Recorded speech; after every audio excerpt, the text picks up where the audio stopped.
Hello and welcome to another episode from the Real Talk and Revenue podcast. We have myself, Francesca, the accountant, and we have Jordan, the therapist, and we bring real powerful conversations around building revenue, building confidence, how the mindset works, all different discussions around to help others in business and in their personal life. So listen in, tune in, let us know what you think, ask questions along the way and we'll be sure to answer them.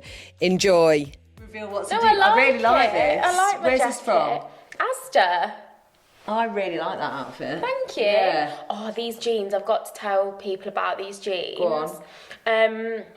Obviously, I'm only 5 foot. Yeah, nothing. And I've been struggling with jeans recently because a little bit heavier than usual. Yeah. Too tight on the waist or too baggy here or there. Anyway, Ambella. Saw this influencer on Instagram. Ambella. A-M, Ambella. Oh, Ambella, that's a full name. B-E-L-A, Ambella. All right. Yeah, amazing. Stretchy. That's the brand of the jeans? Comfortable. Yeah, so nice. They're high-waisted? sold out. Yeah, high-waisted. I'll tell you where I got my jeans from. And they've got a little buckle. Can you see? Oh yeah, I can see Ambella. Oh yeah. Where if you get a size up, you can just pull that so there's no baggy bit. Or like the kids trousers that you can pull in at the waist. Don't undermine them. They're really good. I bet you're buzzing. Are they cheap? No, they're not cheap. I think these are £65.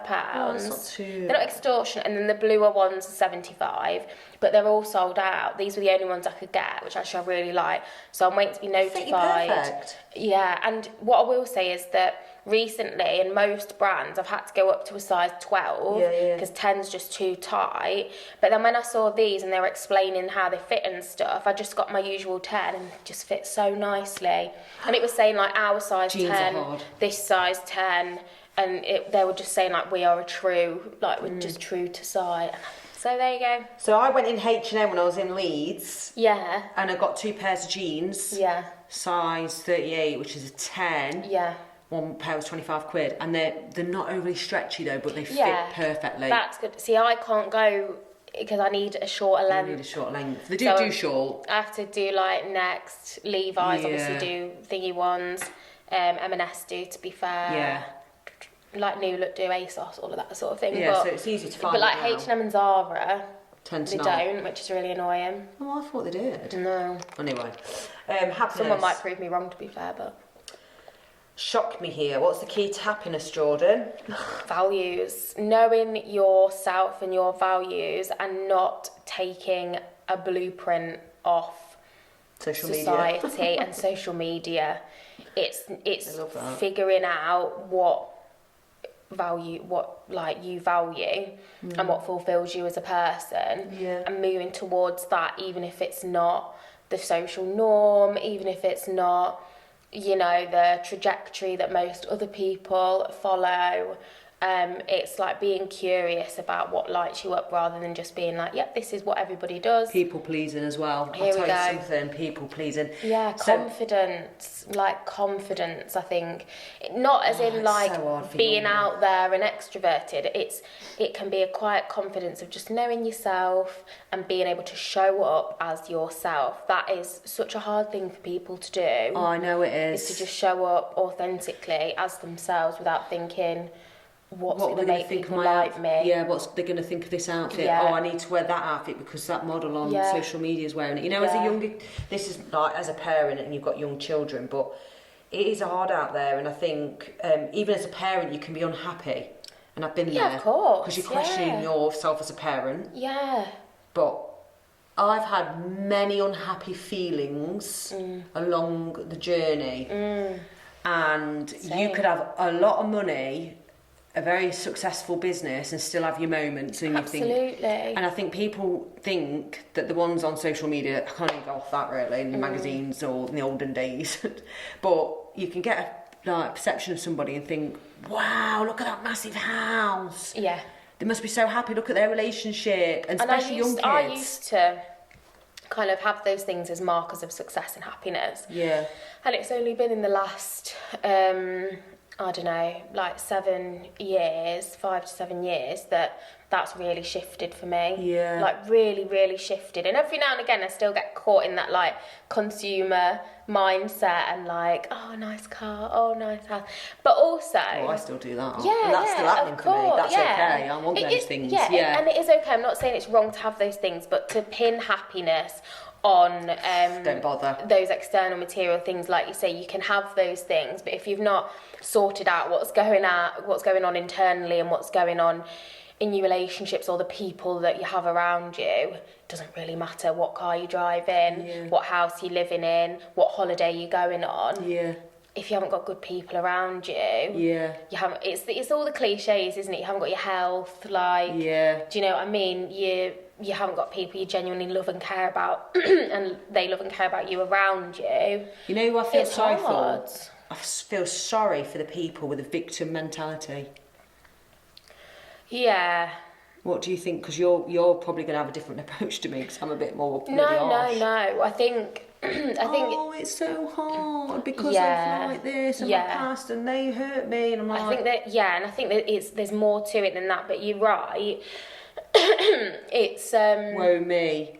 It's a mindset. Such a mindset. And it's not to say like that people that have experienced really difficult things just need to get a grip and get over it. No. But it's that.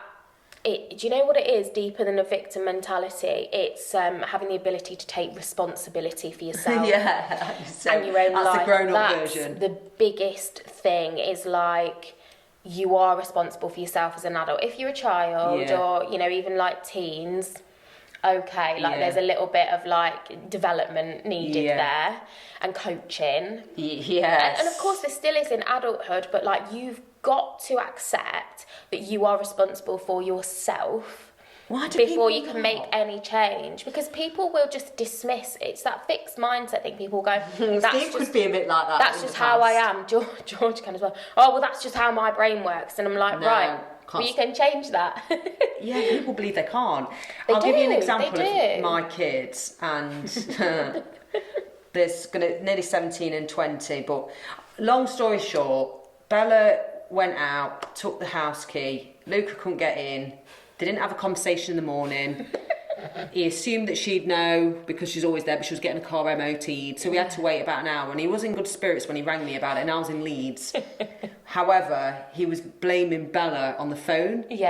Oh, you know, can't believe why wouldn't she just say? And I'm like, why didn't you ask? In the morning, just to let you know, I'll be home a bit earlier or a bit later. Are you still going to be at home?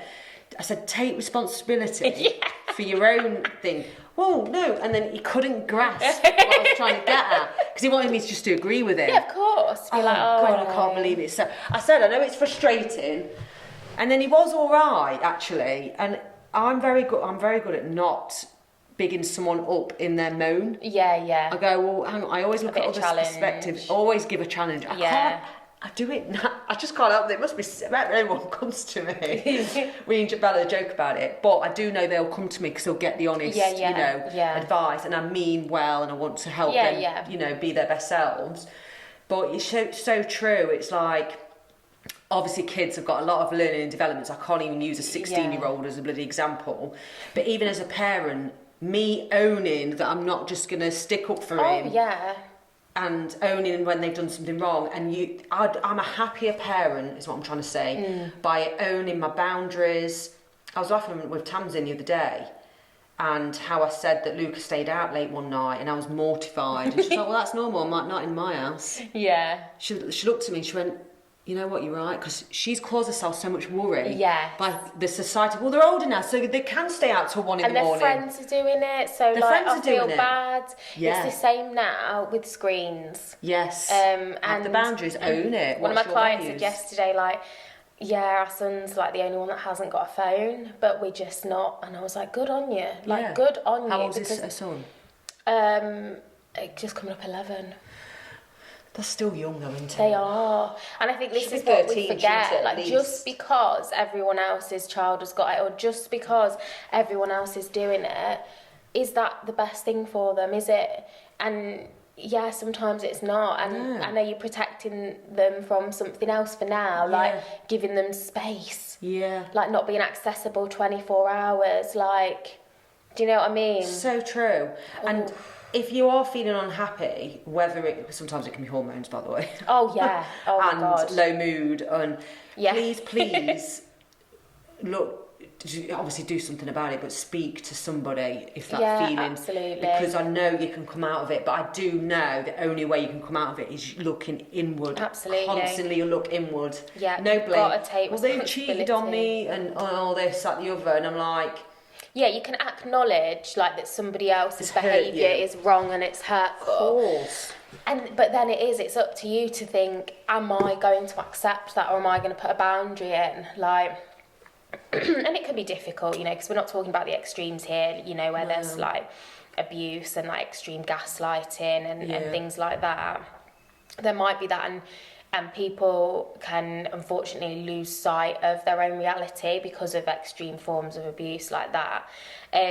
But yeah, it's up to us in more normal circumstances to like make decisions for ourselves. Like, well, you need to do this and you need to be that. Well, okay, that's what you expect. That's what you want in a person. And if they can't do that, then it's up to you, isn't it? Are you going to accept that, or are you going to say on? Like, actually, no, they're my values? Yeah. And again, I bang on about it all the time with my clients, like all the time here, like, get clear on your values, and they might shift and change. Like, just know them loosely. Like, I didn't even know what. Know what you stand for. Yeah, I use a little worksheet in therapy, like with different areas, just to like hone in on, you know, your values are like what's important to you. What are those sort of things that you live by and operate by? Do you know what I mean? But you do need a partner or friends in your life that have got similar values, because otherwise you'll end up a frustrated nutter. You do. You don't have to be exactly the same, obviously, but you've got to be going in the same direction and have, you know. The most unhappy I was back in 2022/23 in the business. I built an incredible business of my vision. I say I because it was my ideas, my drive, determination, and I got all the clients. And when you're around people that you just feel lost and unhappy, it's almost like a normal relationship where you want to get out, but you fear that they're needed. You can't do it without that person. It's like leaving a home. Who's going to keep the house? Who's going to keep the team? Who's going to keep... And I knew I had to fight myself. I thought, right, I can either own this and it's not working anymore. Have that conversation. So if anyone's listening at home, personal, business, whatever, you've got to... When you have unhappy periods, one, I know when I'm unhappy, where it's an environment unhappy. Or two, it's your hormones, excessive exercise and all that. That's different. And they feel different. They do. You know in your gut, I was unhappy for probably a year. Oh, it was a horrible... I remember it. It's a horrible feeling. I remember us meeting up, having conversations, your anxiety was at an all-time high. And I felt embarrassed to share it because I thought people assume on social media we're the best team ever. But yeah, two things can be true at once, like, can't they? Yeah, but... Multiple things can be true at once. The business, right? You know, once I let go and did all the hard stuff I had to do, the business has grown. Yeah, of course. But I can't wait. I wish I could help more people, right? I can't wait. Honestly, I'm like... So what's happened is I had so even after that I was probably unhappy for another year because I had unhappiness of uncertainty of whether my ideas were going to work. Yeah, of course. I'm putting on the brave face. Yeah, we're going to do this. We're bringing that in house. We're hiring them, making all these decisions. Yeah, and now I'm like shitting myself.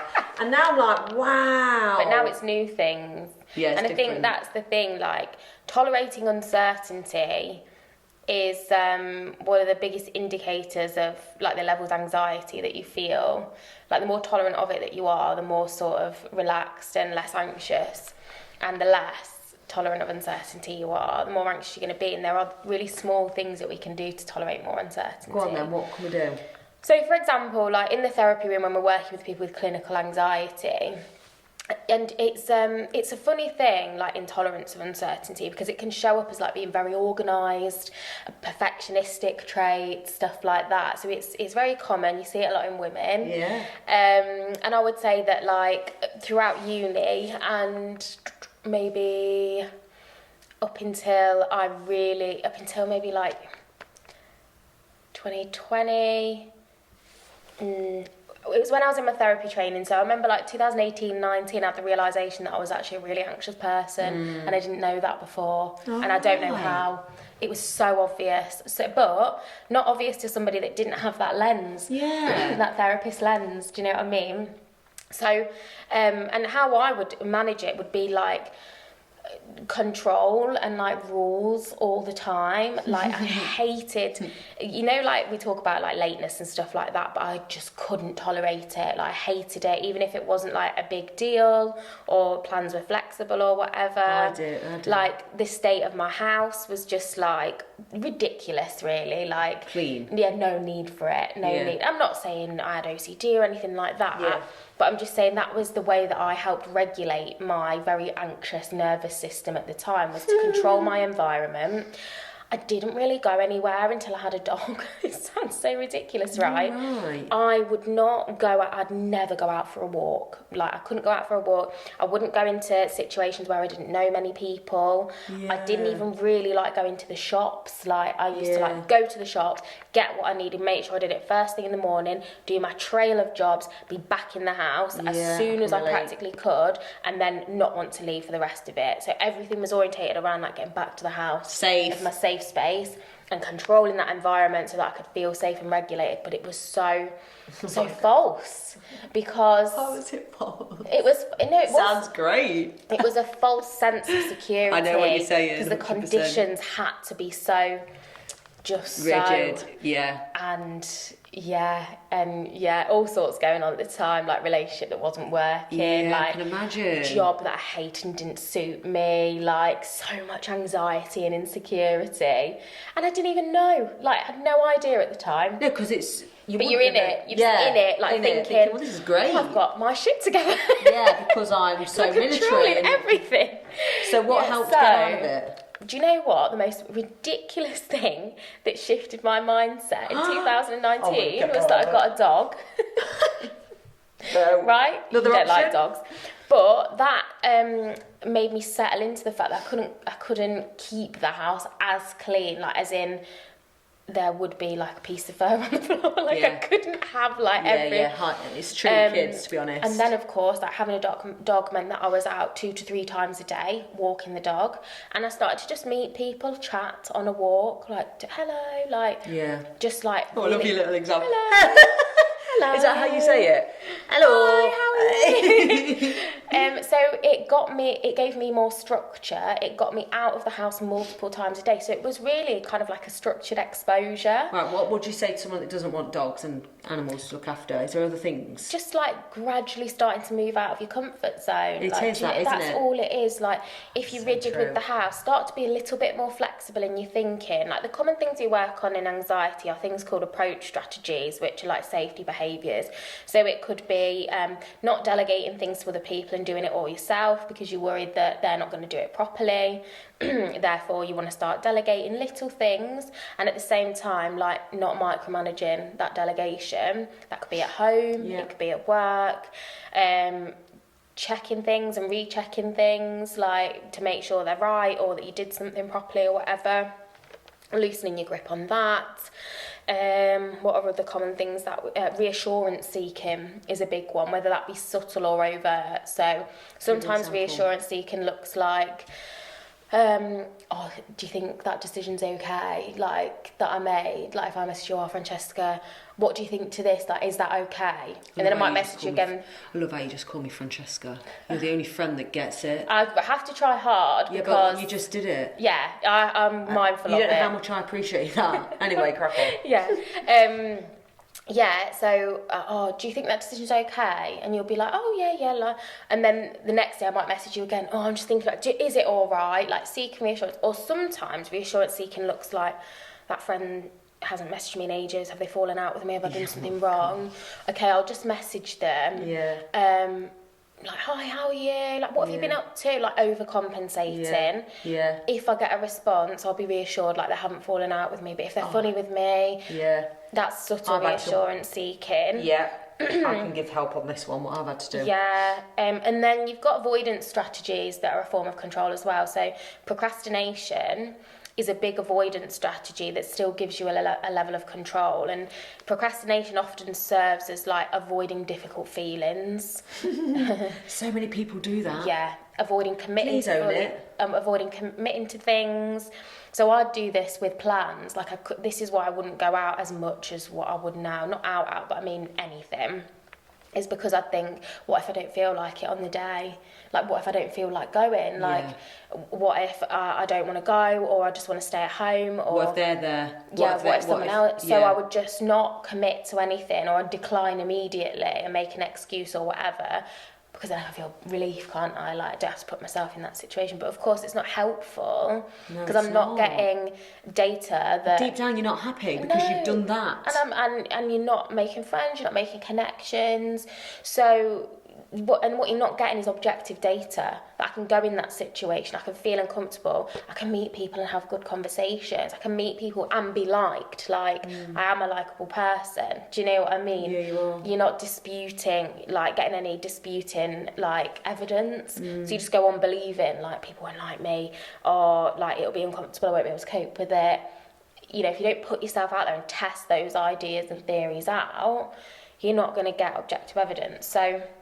we've really gone into a little cycles here, but I suppose, again, part of happiness is, just moving gradually out of your comfort zone. And if you think, I wish I was more like that, I wish I could meet more people, I wish I had friends like that. Stop wishing. What's the first step? Like, do you need to go out and get into new spaces? I'm working with this stuff all the time with people. Like, you want meaningful connection, you are going to go and have to have some shallow conversation first. Shallow conversation and some horrible conversations, if I'm honest, where you think, this is why I don't want to do it. No. You might not like that person you've bumped into at that event. What's happened? Does it mean they're all... Oh, yeah, it's been... does it mean everyone's going to be like that? Yeah, exactly. And have kiss more frogs, is what I'm going to say. Is kiss more frogs, because you will find the right people. And also, it's since lockdown and things, and where people have, like, stayed hermits... and work from home, and they stay working at home. Yeah. Or that all or nothing mindset. All or nothing mindset will make you very unhappy. Absolutely. You've got to sit in the grey areas. Yeah, sit in the grey uncertainty. I think Steve can be a little bit struggle with the all or nothing mindset, to be honest. George is very all or nothing, very black and white thinking. Yeah. That surprises me with him. Yeah, he is. Because of his ADHD and like that chaos and... Well, it often comes with it, like all or nothing thinking and... black and white sort of thinking. Yeah, I find that so interesting. Maybe I am. No, I don't think you are. I am in certain ways. Yeah, I think we all can be guilty of it, and you've got to just check yourself. Yeah. Like I'll often challenge George on things, like, because he can easily go from like things are okay to like a minor inconvenience, like everything's gone to shit. Yeah. And like then like spiraling. So that's what that can look like. And this is the thing, if you are discovering your own brain and mindset and how things work, and it's not until I hit my mid-30s, that I'm starting discovering the type of person I am. Because I'll hear it from other people, it's just the type of person I am. Don't say that. No, don't. Because it doesn't have to be. It's not a fixed thing. It's not fixed. You're not just because you think you're born with it, or your dad's like it, or your mum's like it, and you can definitely work towards changing it. And it's so true. Like, is that me? Yeah. Oh, you know where it's just one of them calls that you just... I'm not even gonna bother. So happiness comes from within. Get a dog. Yeah, absolutely get a dog. Or take the baby recommend. steps. Take the baby steps if you don't want animals. Take the baby steps to like get yourself out, like you say, interact. Yeah. Enlist a trusted friend if you have one to try some new things with you. Yeah. That feels a bit safer and more comfortable. Or reach out to us because we're trusted people that may become your friends. You never know. Yeah. Just ask the question. Yeah. I need to say about an influencer that I reached out to. Yeah. I will talk about next week because then we can talk more about the marketing influencer type stuff. Yeah. But yeah, that'll come next week. Okay. All right. See you next week. Bye.